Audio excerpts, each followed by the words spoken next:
Hello, everybody. Good morning. Welcome to one of our AfriConEU Networking Academy webinars. Please note that this session will be recorded and will be uploaded afterwards on YouTube and on our project website, so I hope you are okay with it.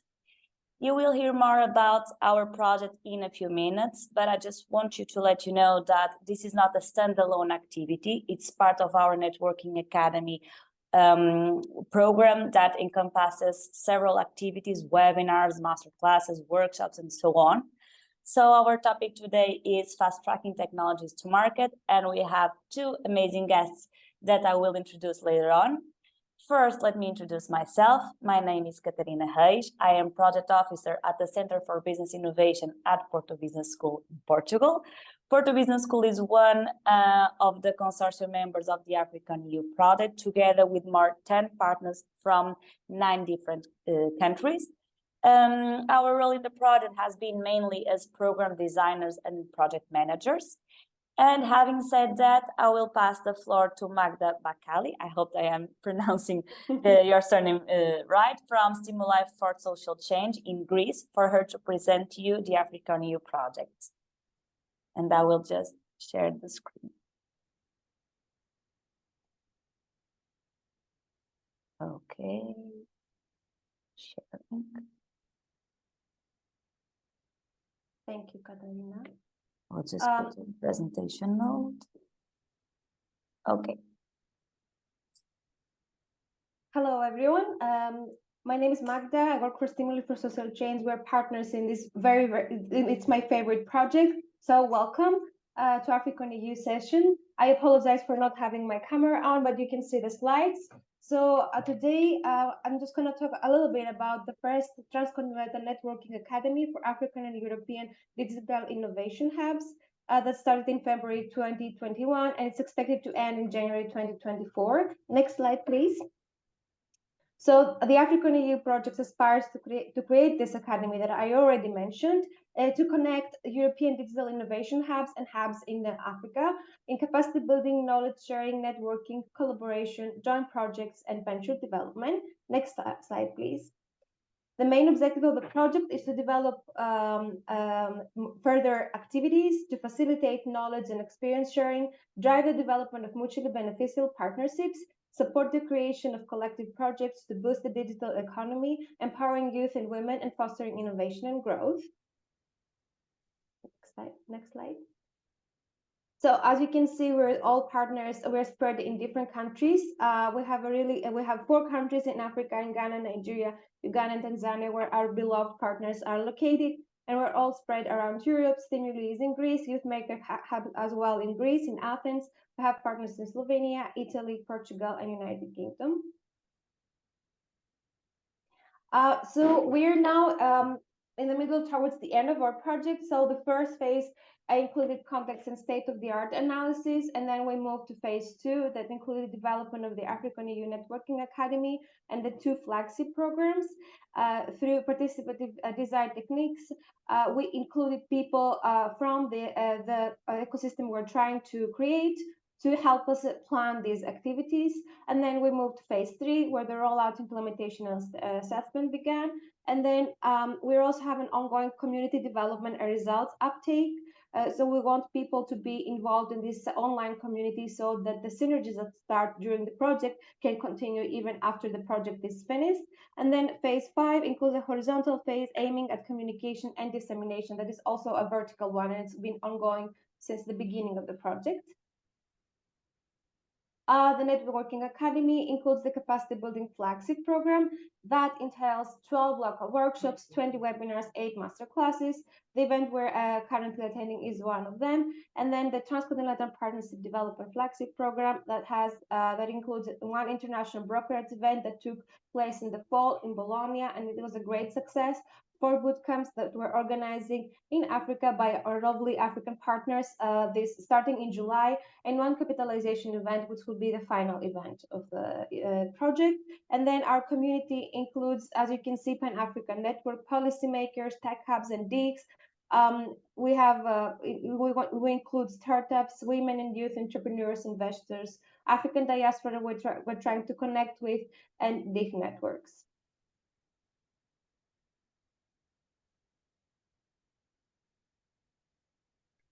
Then the capacity building flagship program, as you can see, we have developed in different thematics, business development models and multi-actor approach, includes 5 webinars, 3 workshops, 2 master classes. Same goes for the other thematics. The second thematic is technology transfer of innovative technologies. The third one, startups financial support, and the fourth, digital entrepreneur skills development. I would like to point out that these events can be attended either separately or together to give a coherence, because like Katarina said, this is an academy, so people can either attend one event or a series of events. And then the second part is trans-continental partnership, the flagship program. And this has also its own thematics. The first one is towards a common digital market and a connected startup ecosystem. The second is digitalization jobs for the 21st century and employment opportunities, business investment opportunities in the African market, scouting digital entrepreneurs and startups in the African market. I would just like to mention here that we're also collecting different jobs and share them in our social media, jobs that are technology based, and they are mainly in the African continent in different countries, or that are of interest for both Europe and Africa. Thank you. Next slide, please. And then you can see our calendar of all of our events, starting from the beginning of our implementation with the first masterclass, and moving to, we are now past most of these, yes, and we are now in May 2023. As you can see, we have a few months to go. I can't believe it's already there, and we're very excited and pumped about our bootcamps coming up in the summer.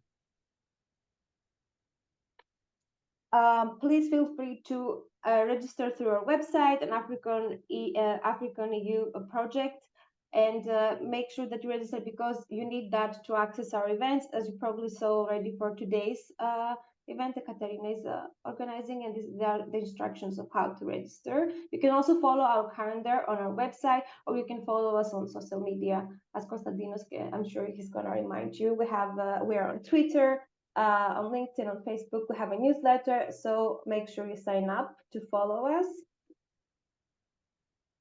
Thank you very much for your attention.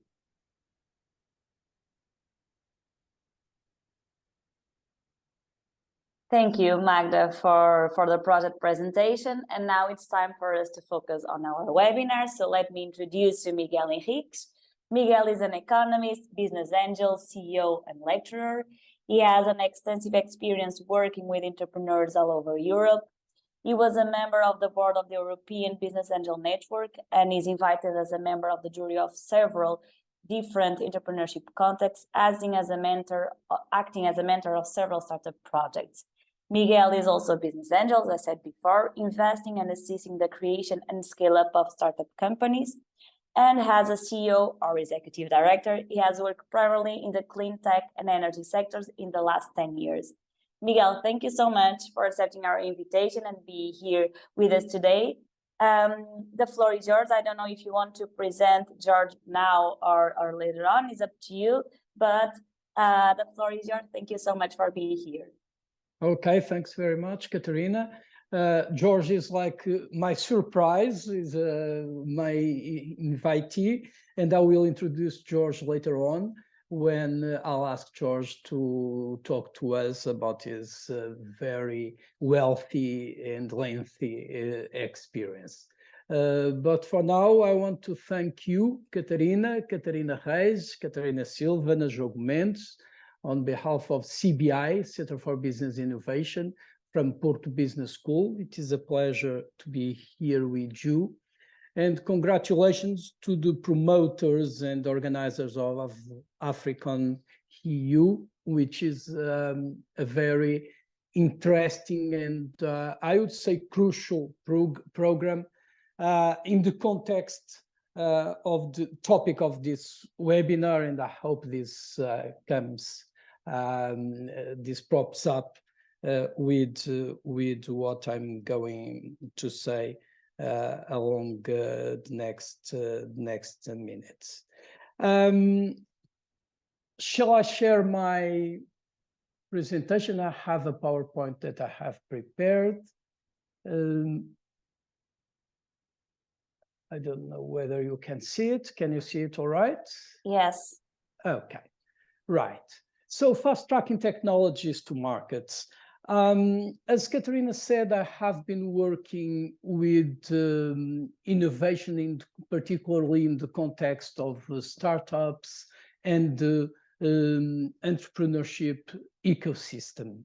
And for me, this is a passionate topic, because when I talk to entrepreneurs, when I have led a VC fund, then I worked for a big group, corporate group in Portugal, and I started a corporate venturing program there. And now I invest as a business angel, but I am also a mentor, and I support scale up of companies, and I together with these companies, I engage in getting funding for them, etc., etc. And for me, there is something which is crucial, which is the sense of urgency. In innovation, and when you launch a startup, if you don't show us, you as entrepreneur, if you don't show us the sense of urgency, then investors will not be interested in investing in your company or in your project. And sense of urgency is to show that you have to go to market, you have to reach markets as soon as possible. And it is in this context that fast-tracking innovation is so important, because differently from what we lived maybe 50 years ago, 40 years ago, 30 years ago, today change is the norm. We live in an always-on innovation economy and society. If you look at the traditional economics theory, the classical and neoclassical theories of economics, what they said is that economy tends to reach a balance, an equilibrium, a point of equilibrium between supply and demand, and you tend to live in a stable condition and a state of equilibrium in the economies. And then you have events that can challenge that balance, and innovation is one of that events. And then the economies tend to find the next sort of equilibrium point. I'm not sure this was a good picture of what economy has been all along, even in 100 years ago or 50 years ago. But the truth is that things were much more stable at that time than what they are now. And this classical way of looking at the economy is no longer stands. It is no longer true. So you have a totally new paradigm where innovation is the norm and the name of the game. So you have to move. You have to move because everything around you is moving, and you have to move quickly. And the mantra today is you have to either be successful or fail. But if you are to fail, you should fail fast as possible. And this is very important. And this is, again, one of the reasons why you should be moving quickly, because this will help to reduce the costs of your project, the cost of your venture, and then mitigate the risk. And when you are launching a new project and when you are launching innovation, you need financing to work on it and to bring it to the market. And the people who can finance you, private investors or even public investors, they want to mitigate their risk. And of course, the least money you need, the better. So reducing the cost and mitigating the risk is very important. So what you have to look at is the speed to market.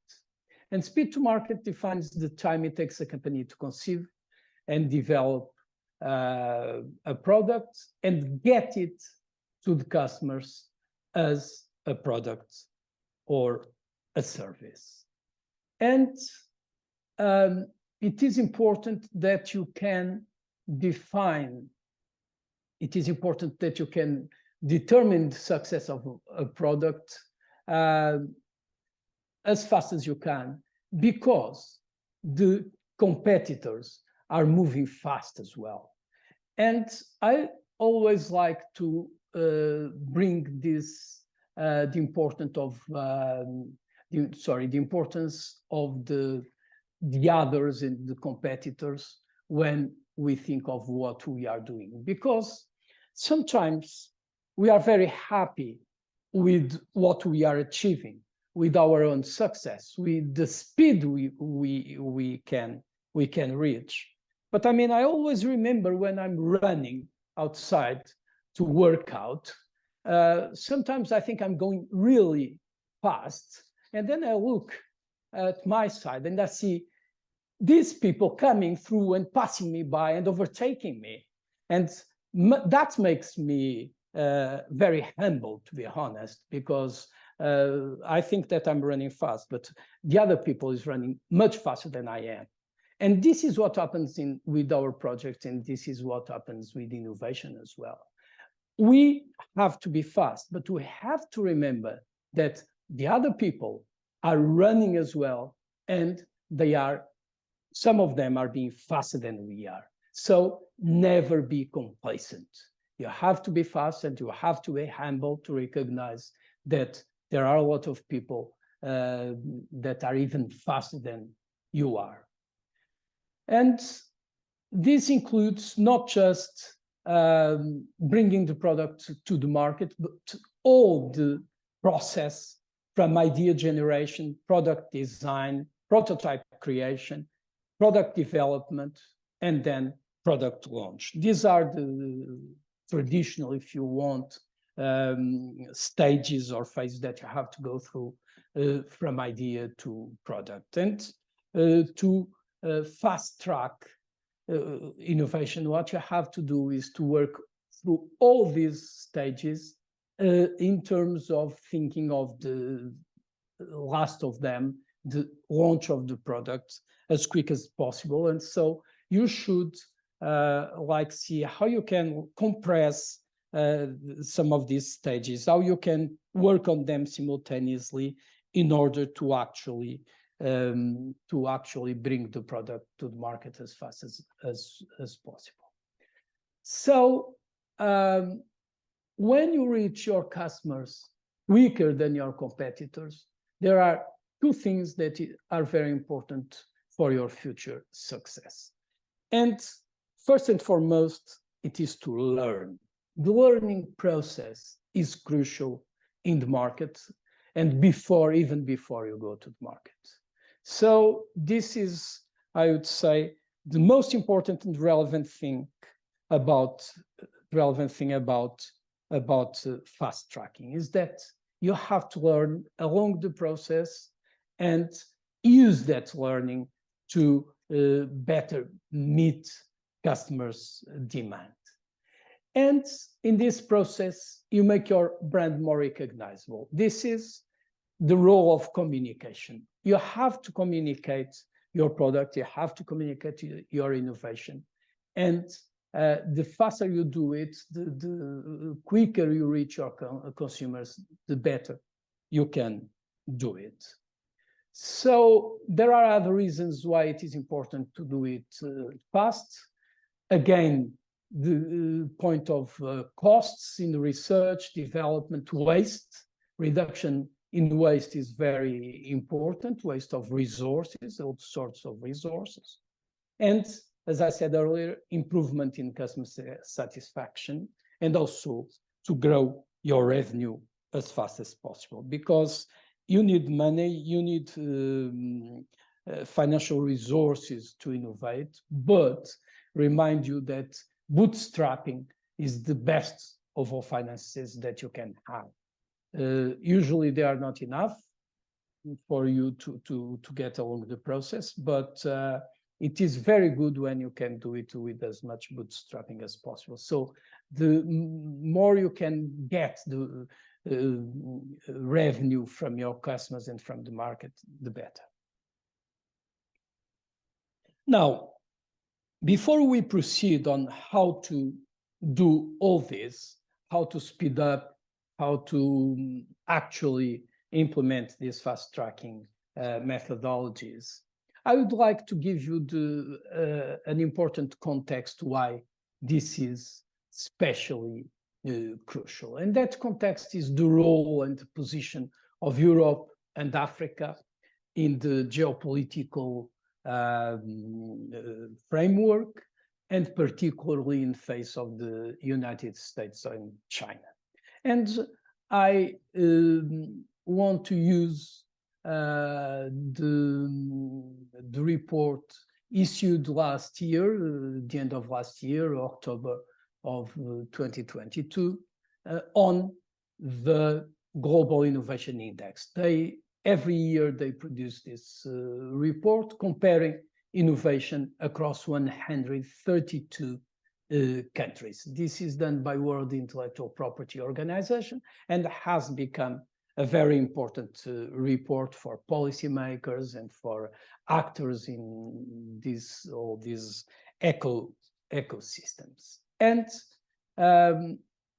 if I asked you, which is the most innovative country in the world, I don't know what your answer would be. If you are familiar with these reports, maybe you will guess. But, well, it is not the United States. Taking into account all the indicators that the report uses, the most innovative country in the world is Switzerland. Then, yes, for 2022, followed by the United States, and then Sweden, United Kingdom, and fifth is the Netherlands. If you see this along the years, you can see that there is a certain or a relevant stability. Switzerland has actually ranked first in the last 11 years. But at some times there are some changes that are worth pointing out. For example, the United States, even in 2021, the United States was third. And if you go back to 2018, the United States was not even the fifth. So, and if you see Netherlands, for example, in 2018 was second most innovative country, and now 2022 is the fifth. So there is a relevant dynamic in these rankings and this position, and of course the roles of governments and people like you, the institutions that have an intermediary role to promote innovation are very important to the dynamics of this index and of this ranking. What I would like to show to you as well, which is not surprising for none of us, is that there is a clear relation and a stable relation between the high-income and low-income countries and their position in this ranking. The lighter are the higher-income countries, and you have a very light on the second, the income group rank. You have a very light painted column in this first, mainly in the first 50 positions in top 50 innovative countries. And then as you go down, you find it painted in a darker color. And the more you go down in the ranking, the darker it is the picture. So there is a clear correlation between innovation and level of income of these countries. And again, in terms of geography, Europe and North America painted in blue. You have them here in the first positions, and you have the other geographies mostly in the last leagues of these tables. Anyway, there are some good news regarding this dynamic. And for example, whilst for the high income and geography, you have the leadership of Switzerland, Sweden, and the United Kingdom. If you look, for example, at sub-Saharan Africa, you have South Africa as leading the league, but then you have Botswana in second place. And Botswana is one of the countries in Africa who is progressing very well along the last years. And that star there means that it is the first time it enters this group of the three. You look at the right-hand side column, you have the countries who lead low income, and you have Rwanda, Madagascar, and Ethiopia.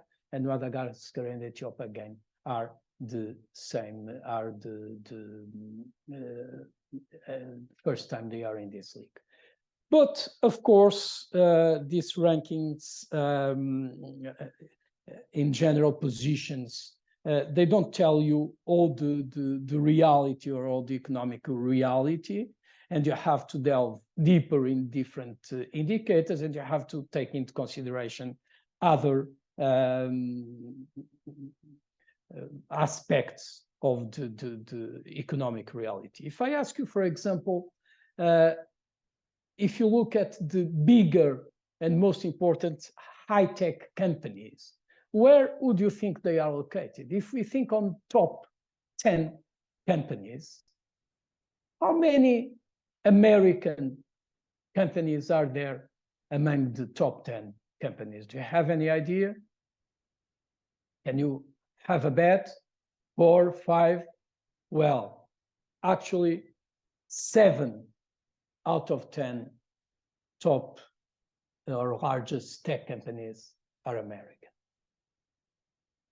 Apple, Alphabet, Microsoft, Facebook, Intel, IBM, Oracle. And then the 3 others are Asian companies. South Korea with Samsung, China with Tencent, and Taiwan with semiconductor manufacturing company. So you have no European companies in this ranking.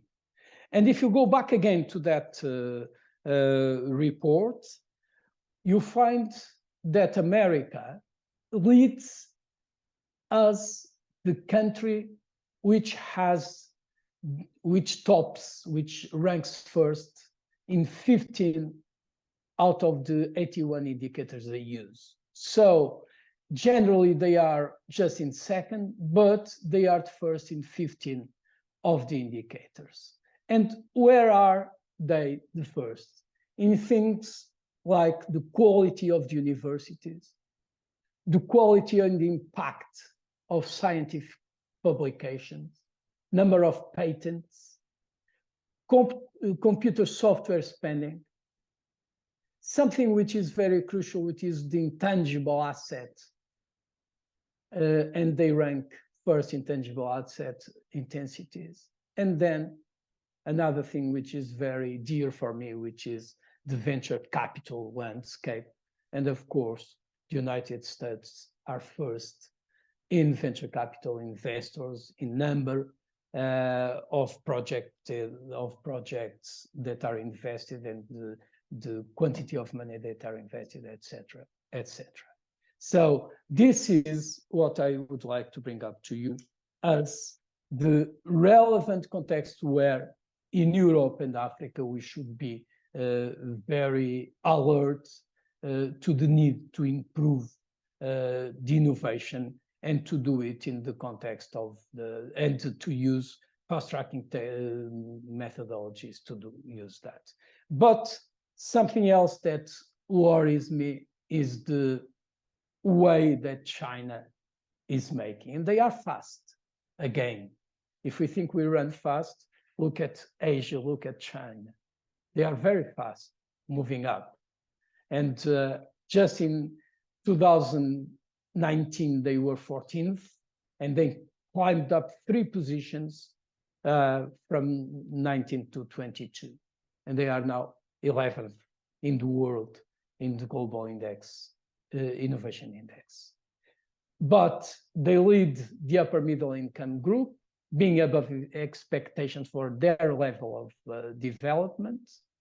Is part of what the study spots as innovation achievers, and they have performed exceptionally well in its science and technology clusters. And I thought that in the context of this program, AfriConEU, it was interesting to look at this information and to see that in China, they have now as many science and technology clusters as North America.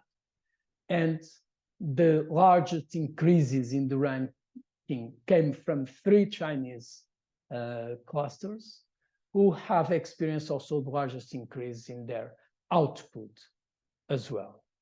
So America has a very strong dominance in the current economy and the high-tech economy, particularly digital, of course, but China is moving and is moving very quickly.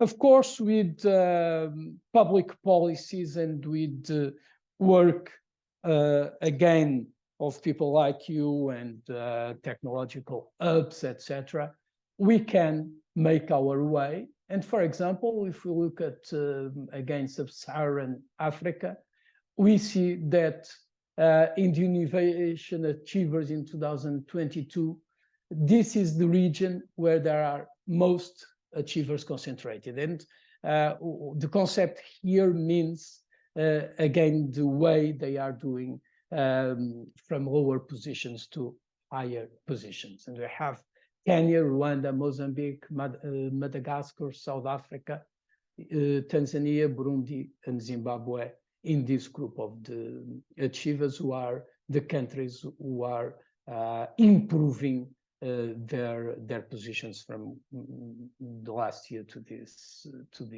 year 2022.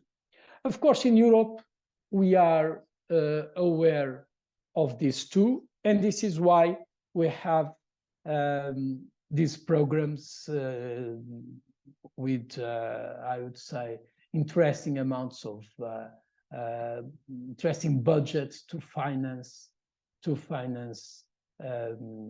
innovation. We had a program called Fast Track to Innovation in the Horizon 2020 framework, which finished just it was between 2014 and 2021. So it was part of the Horizon 2020, which was replaced by Horizon Europe, and I have some information about Horizon Europe here. But I looked for examples of companies and projects financed in this Fast Track to Innovation program, and just between if you look at that slide, just between 2018 and 2020, in 2 years, there are 125 results. So we have 125 projects financed by this program. And this was a program with a budget of 80 billion euros. And now we have Horizon Europe, and Horizon Europe is a 95.5 billion euro program. So we have more 15.5 billion than in the last program.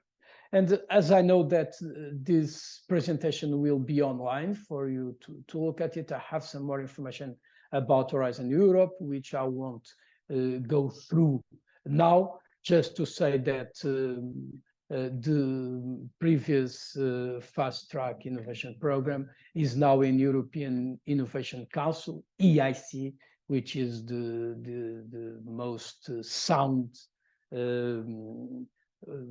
program in Horizon Horizon Europe to finance innovation and fast tracking technologies.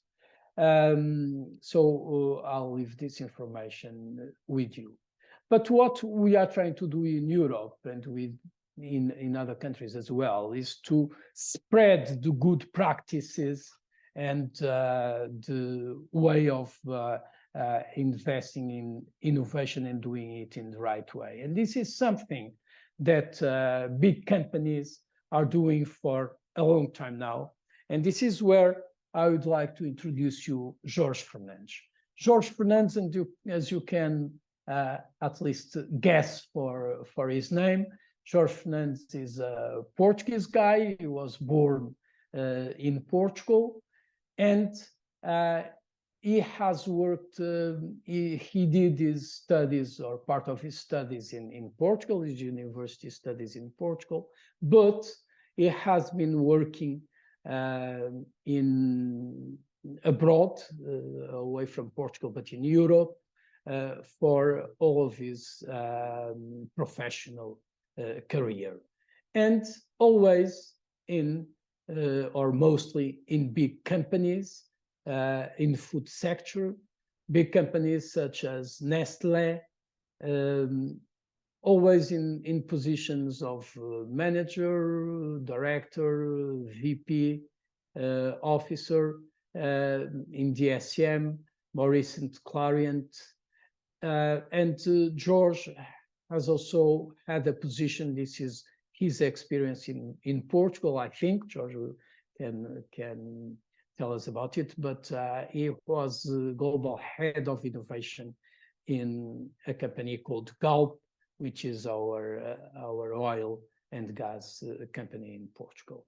And now George is engaged in a very interesting program, which is the World Food Program of the United Nations, and he can talk to us about that. But before, George, I would like you to tell us about your experience in innovation and how do you fast track innovation to the market. George, the floor is yours. I think you don't have a presentation to make. No, thank you, Miguel. Thank you so much for the invitation. Also to Catarina, it's a pleasure to be here and share a little bit of my humble experience driving innovation over the last 20 odd years. Indeed, as you said, I have a mixture of public-private type of experiences, both fast-moving consumer goods, B2C, and definitely more technology-driven in B2B. And one thing that it's always true in all these settings is that you need to really focus on the user needs. That has been always a mantra of mine, that you need to do that based on addressing what I call the sweet spot of innovation, which is the principles of desirability, feasibility, and viability. At the end of the day, we need to have innovations that end users, or ultimately the consumers, really need to improve their daily lives. We need to make sure that we play to the strengths of the organization and operational capabilities to make that a feasible innovation, and definitely a viable solution in the sense that it is profitable and has a sustainable and scalable business model. That would be, for me, the innovation that is most likely to succeed. But what is important increasingly now is that it needs to be aligned with a sense of purpose. And that is very important for me, and hence my recent contribution to the United Nations World Food Program, where you would be surprised how innovative the organization is, leveraging the latest technologies, addressing the most challenging sustainable development goals in what it comes to, for example, addressing the fight against hunger in the most vulnerable and complex settings. But one thing that is very important for me is always to start from strategy. We're doing innovation for a reason. The company wants to drive profitable growth, wants to transform its portfolio, wants to embed sustainability beyond, let's say, CSR, corporate social responsibility, but really as a driver for business performance. All these are good reasons, but they need to be very well aligned with the overall strategy of the organization. So what is innovation trying to accomplish?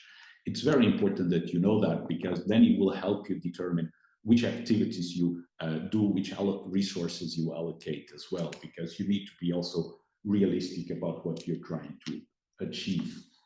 It's very important that you explore partnerships and open innovation in the right way. No one can do it alone today. Not even the big companies that were shown by Miguel before work in isolation. They all collaborate with peers, with competitors even, but definitely with large and small organizations in their ecosystem.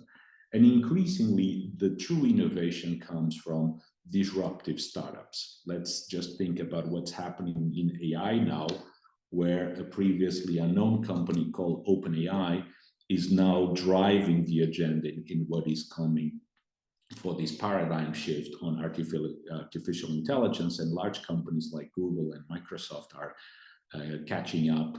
Microsoft was smart by driving a collaboration with OpenAI. So the importance of strategic partnerships and open innovation is paramount.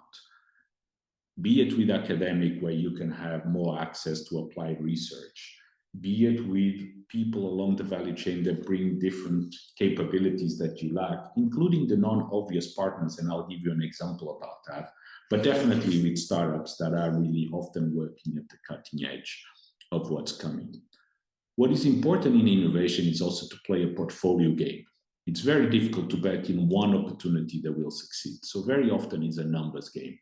You need both incremental innovations that drive that more sustained growth, improve profitability, but also play to your strengths. But you should also allocate a smaller portion of your resources to more disruptive innovation. That's when you want to do portfolio shifts, create new categories, move to adjacent areas, but that has a higher risk, higher reward potential. So you also need to right size the resources for that. And usually an 80-20, 70-30 rule on portfolio optimization is very productive and effective for that, so that you are always building the base, but creating big bets on the side as well, especially if you do that in partnership with others to share the risk and share the reward. But what is important and to do is, like I said, is to do this in a very human-centered design way. That's also how we do things at the United Nations, is start with the people and their problems. What are they trying to accomplish? What is their job to be done? And how can we bring solutions that facilitate that? So we all say, as people say about the entrepreneurs, should fall in love with the problem, never with their own solution, because the problem is true, is real. The solution may not be fit for purpose. That's what we want to establish very quickly. So it's very important to start small and get immediate user feedback from the get-go, even if you are at the idea phase. The more you iterate with consumer or user feedback, the better, so that you can learn fast. And either it doesn't work, you go back to the drawing board, or it does work and you know what you can build on, and then learn and scale fast. What is important to think in this context is as well that you need to establish very quickly the problem-solution fit, that your solution is addressing the real problem of the people that you're trying to help. Be that in B2C, business to consumer, or B2B, business to business, because at the end of the day, it's all human to human. There's always a person on the other side that has some needs that is trying to fulfill. But that problem-solution fit is key. Without that, nothing else will follow. But once you have that, you can prove to problem to market fit is one to many. Once you establish that you solve the needs of someone, you can try to see how big is that as a market, how many other people how many other organizations share the same needs, so that you try to establish your problem market fit. But ultimately, you also need to have a scalable business model, and that needs to fit the market that you're trying to address. So business model market fit is the third part. And then if you have all these three, you can really take the combination of desirability, feasibility, and viability that I was referring to in the past. What is important to say is that most organizations focus on product innovation, doing R&D about that, or trying to develop new technologies and so on. And one simple methodology that I liked a lot was developed by Larry Keeley from the Dublin Group already some years back, that talks about the 10 types of innovation. And it's important to explore all levers that can drive that innovation, because very often product can be a par with others. But if you have a much more elaborated go-to-market strategy, or if you have a business model that has different dimensions than just product, you are much more likely to compete. Sometimes even the financing of that innovation, the pricing strategy, etc. All the things that go far beyond the physical or digital product that you may have. And everybody will remember many examples on how Apple did disrupt many industries or sectors exactly with that as well. So not to take too much time, what I wanted to share with you are a couple of examples that I've been personally involved with that speak to many of these. And I'll probably go a little bit chronologically, also looking at the experience that you see there. And I'll pick a couple of examples of DSM, because DSM for me in the B2B space is still one of the most innovative companies that I can refer to. It was a great school for me. Their recent portfolio transformation culminated with them selling half of the company and buying Firmenich, and then merging with another company, becoming now DSM Firmenich, which is a clear leader in the sustainable solutions for cosmetics, nutraceuticals, and animal and human nutrition. And that was all based on a clear strategy to move towards higher profit pools, more attractive markets, versus some of the legacy businesses that they had in the material science space that they sold off to get the cash and the resources to invest in this portfolio transformation. But from an internal innovation point of view, there were also two projects that I was very happy to contribute to. One of them that you might be familiar with is the importance of methane reduction. And a lot of it is caused by agricultural, especially animal nutrition applications, in the case of ruminants. So they had a very pharmacological approach to product development, developing a solution that reduces methane production in ruminants. It's a product called Bovaer. It took many years to develop in R&D, but what is important is that it addresses a specific need. No other solution in the market could do it cost effectively. But now the true innovation is in the go-to-market strategy, partnerships with farmers directly or through farm associations, other companies that supply animal nutrition solutions, and so on. It is a great example on how they're driving product innovation, but building many other layers around it to satisfy the needs of farmers at the end of the day. Another similar solution, but is based on a joint venture with Evonik, is called Veramaris, is the production of microalgae-based omega-3 ingredients for aquaculture of salmon and other species. As you know, aquaculture has a lot of issues on sustainability because it puts pressure on other species, especially the need to catch fish meal to feed, cultivated fish, in this case salmon, and that can very often lead to extreme pressure on ecosystems, marine ecosystems. So they are developing a fermentative alternative for the omega-3s, EPA and DHA, that can be a very complete solution, replacing the need for that fish meal. So they don't need to fish other fish to feed salmons. They can definitely leverage that technology to do it in a much more controlled, cost-effective way, therefore avoiding a negative impact that the aquaculture industry has. So these are good examples. Another more recent one that talks about the importance of partnerships, like this one does, is the work that I was also involved with at Galp. Galp is a Portuguese integrated energy company that was coming from an oil and gas position and now embracing the transition toward a more holistic approach to energy production and distribution. And one of the projects that I was co-leading was in the exploration of renewable hydrogen, green hydrogen, to replace natural gas and help hard-to-abate industries to decarbonize. This project, it was so big in terms of the ambition and the required investments that was deemed very risky. The only way to consider doing that was by doing it in a consortium of partnerships with others, including potentially competitors. But there was a shared interest in saying, let's create the market and compete later.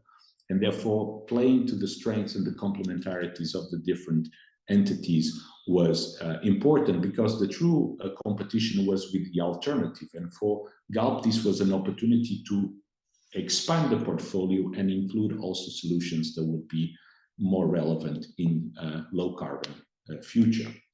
But what I'm particularly excited about is what I'm currently doing at the World Food Programme of the United Nations, where we're really trying to leverage for-profit approaches like human-centered design, agile, lean startup, everything that I was talking about, to develop solutions to tackle the Sustainable Development Goals, and in our particular case, with a focus on ending hunger. And that can mean things like utilizing artificial intelligence co-developed with Google for damage assessments following extreme events like the recent earthquake in Syria and Turkey, where we could, under 24 hours, pinpoint where was the biggest impact versus traditional methodologies that could take 3 weeks or more. Imagine the potential in terms of even life-saving if we can be that faster in terms of assessing the reality of the ground and then targeting our emergency response activities. But we also use blockchain, for example, to coordinate how we do cash assistance in support of most vulnerable populations. So we use a combination of very high-tech, based on collaborations with the German Space Agency, CERN, the Googles of this earth, or we also have an acceleration program where we attract the most advanced startups that are attracting these solutions so that we can help them accelerate and bring more impact to the people we support. Just to give you an idea, our portfolio collectively impacted positively the life of 37 million people across the world. So it is starting to show the potential for innovation and technology to drive positive change, even in the most vulnerable of contexts. And you can think of us being active in Afghanistan, in Ukraine, in Yemen, in Ethiopia, now in Sudan, that you might know is entering a period of social unrest and internal conflict. But I also want to show an example that is not mine, but I'm particularly fond of, which is a fellow Portuguese called João Santos that created a company with the help of ChatGPT. And he basically said ChatGPT to become the CEO of the company. And he's driving the development, and he asked him, what can you do that I can work on for an hour a day? I invest 1,000 euro, and hopefully that will be profitable very, very soon. So ChatGPT suggested to create an apparel company, so basically starting to sell t-shirts and things like that. And João was able to work on it and actually became profitable within a week, got immediate interest from angel investors and other types of investors that invested in his company, and he's now already on the way for multiple hundred thousands of euros in sales of t-shirts, and all the design, everything was developed thanks to ChatGPT and the contact that ChatGPT proposed with other AI-driven companies, from the design to the production, everything. And in fact, this small example illustrates the power of AI, and I believe it's going to change everything we do as societies, but also as businesses, as organizations. And according to the CEO of OpenAI, the company behind ChatGPT, in the future, one person with the right usage of AI can become the next unicorn. We don't need massive organizations anymore. People with big ideas and fast execution, utilizing technology in the right way, can really change the world. And that's basically where, also for the sake of time, I would like to leave it, is to say, I strongly believe that technology and innovation can help us improve the world. That's why I work for the United Nations now. That's why I worked on innovation throughout my entire career. And I do believe that especially people come together, join forces, and play to each other's strengths in a complementary way, we can really make this a better world. That's what I hope to leave as a legacy to my daughters. And I hope that that's what I leave with you as a message today. So thank you so much, Miguel and Catarina, for having me here today. And I would be more than happy to answer any questions if there are any, or I'm not sure if time allows, but if nothing else, I would be happy to contact and follow up offline if need be. Thank you so much. Over to you. Thank you so much. Thank you both. Yeah, we have a few times for questions, not too much time, of course, but a few time. And George, I think the first question that comes up to our mind is that you mentioned the human-centered approach, and you mentioned the AI approach. So this is the duality. How can we balance this human-centered approach with these new technologies and with artificial intelligence almost commanding our lives? They are very compatible in the sense that what ChatGPT proposed to João was exactly something that addressed people's needs. People both are interested in apparel, so it's something that addresses everyone's desire to have access to the latest designs, but also the fact that there is an audience out there that really wants and finds it very attractive that is generated by AI in the first place. But if I take a more holistic view, at the end of the day, all markets are driven by people. And that means that they have needs to fulfill, even if that is organized in the context of a company, a corporation, an organization that might be more public, like the ones that I'm collaborating with at the moment. What technology is bringing is a lot of acceleration, but a lot of data-driven decision-making opportunities that were sometimes suboptimal because we were not having access to the computing capacity that AI is bringing, especially if we connected it also with advanced computing, quantum computing more and more as well. So the quality of the decisions will be significantly improved, but ultimately they still need to address real needs. Otherwise, you will have a chatbot speaking to another one and nothing will really move from there. And that's very much why I believe that technology will be, if used responsibly, will definitely be a source for further innovation, will be a source of impact and good. But we need to learn how to incorporate it in the right way. And I think those that can and will probably have a competitive advantage versus those that won't in the coming future. George, thanks very much. Katrina, if I can have a go. Thanks very much for your fascinating presentation. You provided us with a very sound insights. I have a few slides still to that I have prepared, but they summarize basically what you explained to us in a very vivid and sound presentation. Your focus and your stress in people centered people strategies and activities, I think is very, very interesting, because it is like the counterpoint of the debate around artificial intelligence and how it can replace or be damaging for humans. But I think there are these two forces, these two different concerns. One is development of AI, and the other is everything has to be done for the people, and this is the only reason why we exist. And what you said now, if it is just two machines talking to each other, that there is no point in that. So I think that's very powerful. I would like to, I'm not sure about the time. Katerina, do we have more 5 minutes or? Yes, Well, 5 minutes. we are 5 over minutes. time. 5 minutes. Just to stress something again of what you said, George, and as a question to you as well, because I am always focused in this thing of the ecosystem. And when I talked about the context and the importance or dominance of the United States, I think this is because they have a very, very strong ecosystem there.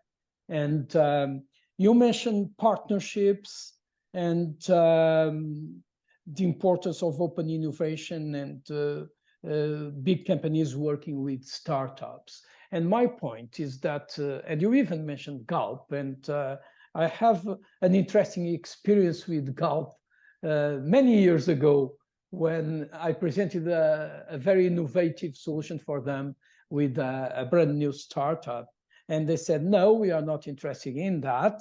And a year later, they were with this, a similar solution in the market. So I think that 20 years ago, or even 10 years ago, it was very difficult for big companies, for corporations to work with startups and understand the relevance of startups. My question is, do you think that has changed fundamentally? And what can startups do to actually promote these partnerships with the bigger companies? I think the most innovative companies have realized that startups, although they look small, they can create significant disruption in the markets. And there is this concept called death by 1,000 cuts, which is when startups go very focused after one particular opportunity. For larger companies, that means you can have many startups going after many of their markets, of their businesses. And if they do not collaborate, they have the risk of losing one by one. I think a great example for a company that was very relevant in understanding that concept and playing it as turning it around into an advantage was Unilever, for example, that had a very early on approach towards open innovation.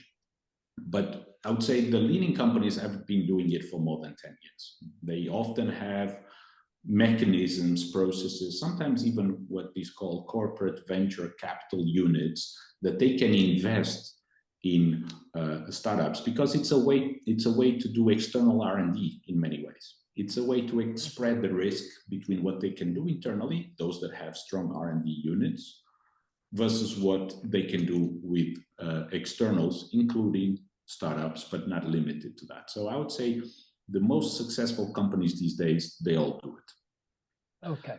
The point is, how do you put it in balance, and how do you create an ecosystem that the right ones come to you? They feel compelled to bring their solutions to you because they will feel that that will accelerate their development, because the startup has a lot to gain with the corporate as well, right? They have access to a scale that it would take them a lot of capital and a lot of time to create. And that is why the complementarity between big and small can be quite enriching to both. Because if there is also a clear win-win and sharing of the value that is created that way, that makes it very sustainable and hopefully mutually reinforcing. Okay, thanks very much. So I would just wrap up with, let me try and, okay, I will have to go to skip these slides that I will leave with you, Katerina. I think they will be at least as the part of the archives of the academy, or the material that people can, okay. Resources, not archives, resources. Okay. And I would wrap up just with some conclusions of what we have just said. We didn't have the time to talk about MVPs, but it was implied in what George told us. Bring external people, this idea of the open innovation, and bring from the outside, cooperate and investing through partnerships, and be part of the ecosystem. This is very important for innovators and for startups, for sure. So this is the reason why to promote and to improve as a country and as an economy and a market, you have to build strong ecosystems in order to balance what you have as innovation inputs, research, etc., and you have as outputs of innovation and economic outputs. And this is why the role of people like you, innovation hubs, and all the other people that are involved in this program, AfriConEU, is so important in order to improve and increase innovation in our ecosystems. This is it. Thank you very much, Katerina. Thank you all, and see you anytime. Thank you. Thank you, Miguel. Thank you, George. Thank you, everybody. Let me just share with you the evaluation questionnaire. It will only take you 5 minutes, not the speakers, but the participants. It's very important for us to have these questionnaires filled in order for us to assess the academy. I will then send our speakers a specific questionnaire to evaluate everything. And having said that, thank you so much once again. Thank you. I think Konstantinos would like to take a photo. So Miguel, can you please stop sharing and smile to the camera? And also our participants, if they can turn on the cameras just 2 minutes for us to take a family photo, it will be very important for us. If not, you can stay as you are. Yeah, for the purpose of good communication and dissemination, I want you to give me your best smile after this very enriching session. 3, 2, 1. Perfect. Thank you so much. Thank you. Bye-bye. Thank you so much. Thank you. Bye-bye. Have a nice day. Bye. Bye, everyone. Thank you. Bye. Thank you.